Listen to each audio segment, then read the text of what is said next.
विद्यार्थी मित्रों, आज हम कक्षा 10 में हिंदी विषय में तीसरा प्रकरण समझेंगे, जिसका नाम है सवैये। यह एक पद्य रचना है जिसका प्रकार मुक्तक है और इस पद्य के कवि हैं रसखान। रसखान का असली नाम सैयद इब्राहिम था। उनका जन्म दिल्ली के एक संपन्न परिवार में हुआ था। गोस्वामी विट्ठलनाथ जी से दीक्षा ग्रहण कर व्रज में रहकर कृष्ण भक्ति के पद लिखे। इस मुसलमान कवि की अनन्य कृष्ण भक्ति सराहनीय है। इनकी कविता में कृष्ण की रूप माधुरी, व्रज महिमा और राधा कृष्ण की प्रेम लीलाओं का वर्णन हुआ है। उनकी भक्ति में प्रेम, श्रृंगार और सौंदर्य की त्रिवेणी बहती है। व्रज भाषा का जैसा सरल, तरल, सरस, स्वच्छ और सजीव प्रयोग रसखान की कविता में मिलता है, वैसा बहुत कम कवियों में प्राप्त होता है। रसखान जैसे भक्त कवियों को लक्ष्य करके ही भारतेंदु हरिश्चंद्र ने कहा था कि इन मुसलमान हरिजनन पर कोटिक हिंदू वारिये। सुजान रसखान, प्रेम वाटिका और रसखान रचनावली उनकी प्रसिद्ध रचनाएं हैं। कवि रसखान के हृदय में श्री कृष्ण के प्रति अद्भुत आकर्षण और अपार श्रद्धा भावना है। यहाँ रसखान के 4 सवैये दिए गए हैं, जिनमें यह भावना स्पष्ट रूप से दिखाई देती है। रसखान कृष्ण की लीला भूमि और कृष्ण से जुड़ी हर छोटी बड़ी वस्तु के समीप रहने की कामना करते हैं। श्री कृष्ण के संपर्क में रहने के लिए वे अपना सर्वस्व त्यागने के लिए तत्पर हैं। वे व्रज में श्री कृष्ण की विभिन्न लीलाओं के जादू से अभिभूत है और कृष्ण के प्रति गोपियों के निश्चल एवं पवित्र प्रेम का भाव भरा वर्णन करते हैं। अब हम इस पद्य को समझेंगे। प्रथम सवैये में व्रज में जन्म की कामना का कवि का वर्णन हुआ है। कवि रसखान को व्रज की प्रत्येक वस्तु महान और लुभावनी लगती है। यह भूमि कवि के हृदय में समा चुकी है।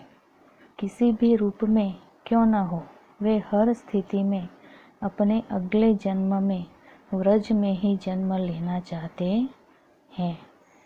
अब हम इस प्रथम सवैये को समझेंगे। मानुष हो तो वही रसखान, बसो मिली गोकुल गांव के ग्वारन। अर्थात मानुष का अर्थ है मनुष्य। यदि उन्हें मनुष्य योनि में जन्म लेने का सौभाग्य मिले तो वे गोकुल में ही जन्म ले। मिली मतलब मिलकर, और वहाँ गांव के ग्वालों के साथ मिलकर निवास करें। आगे, जो पशु हो तो कहाँ बस मेरो, चरो नीत नंद की धेनु मंझारन। अर्थात पशु का अर्थ है प्राणी, जानवर। बस मतलब वश, नियंत्रण। और चरु मतलब चरु। मंझारन का अर्थ है बीच में, झुंड में। कवि कहते हैं कि यदि वे पशु योनि में जन्म ले तो इसमें उनका कोई वश नहीं है।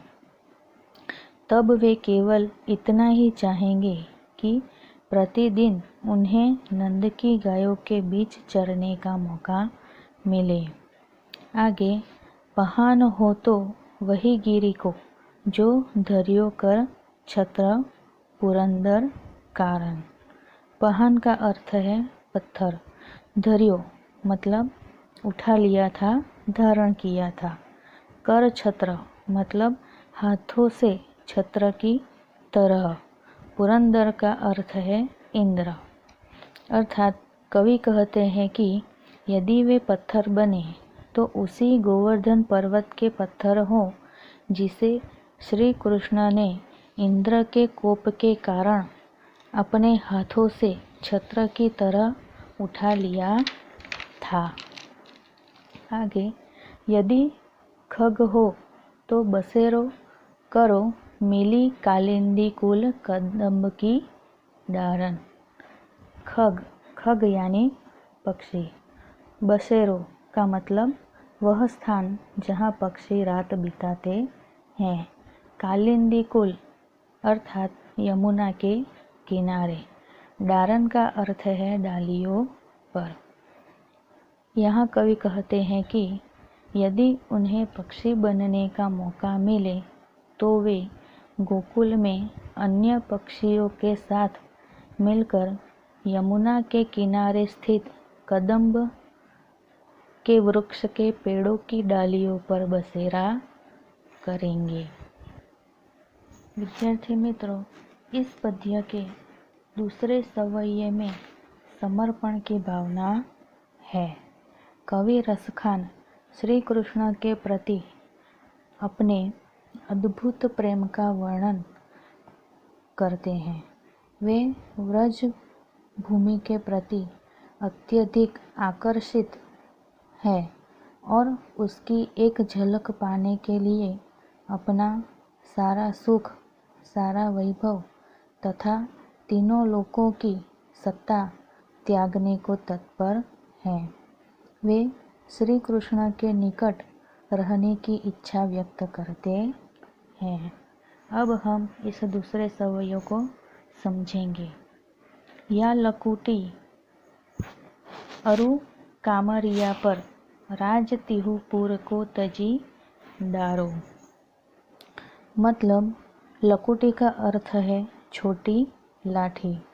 अरु मतलब और। कामरिया का अर्थ है कमली यानी छोटा कंबल। राज यानी राज्य। तिहुपुर मतलब तीनों लोक, आकाश, मृत्यु और पाताल। तजी डारो मतलब छोड़ दूं।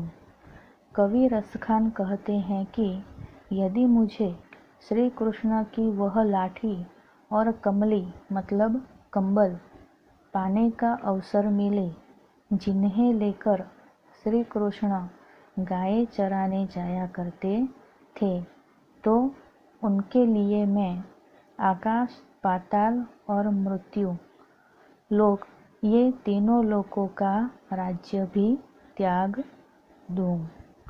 आगे, आठवीं सिद्धि नवों निधि को सुख नंद की धेनु चराया बिसारो।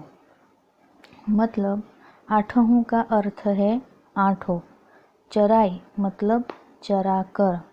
बिसारो का अर्थ है भुला दूं। कवि कहते हैं कि यदि मुझे नंद की गायों को वन में ले जाकर चराने का सौभाग्य मिले तो उसके बदले में मैं अमूल्य आठों सिद्धियों और नवों निधियों से प्राप्त होने वाले सुख को भी भुला दूं। योग द्वारा प्राप्त होने वाली 8 सिद्धियां मतलब पहली है अणिमा, लधिमा, प्राप्ति, प्राकाम्य, महिमा, ईशित्व, वशित्व, काम वसायिता। यह 8 सिद्धियां हैं। और 9 निधियां मतलब कुबेर के 9 खजाने। पद्म, महापद्म, शंख, मकर, कच्छप, मुकुंद, कुंद, नील और खर्व। कवि इन 8 सिद्धियां और 9 निधियों को न्योछावर करना चाहते हैं। यदि उन्हें नंद की गायों को वन में ले जाकर चराने का मौका मिले अब आगे, रसखान कबो इन आखिन सो, व्रज के बन बाग तडाग निहारो। अर्थात कबो मतलब कब, कभी, ब्रज मतलब व्रज, तडाग का मतलब है तालाब, सरोवर, निहारो मतलब देखना, कोटि कहूँ मतलब करोड़ों, कलधोत के धाम मतलब सोने के राज महल, करिल, करिल का अर्थ है शुष्क प्रदेशों में उगने वाला कंटीला पौधा जिसमें पत्ते नहीं होते, कुंजन, कुंजन का अर्थ है झाड़ियाँ, वारो मतलब निछावर कर दूं। कवि कहते हैं कि यदि मुझे कभी अपनी आँखों से व्रज के वन, वहाँ के बाग बगीचों और सरोवरों को देखने का अवसर मिले तो मैं वहाँ उगने वाली कंटीली झाड़ियों के झुरमुटों को पसंद करूँगा और उन पर सोने के करोड़ों महलों को निछावर करने को त्याग दूंगा। विद्यार्थी मित्रों, आज हम इस पद्य को यहाँ तक ही समझेंगे।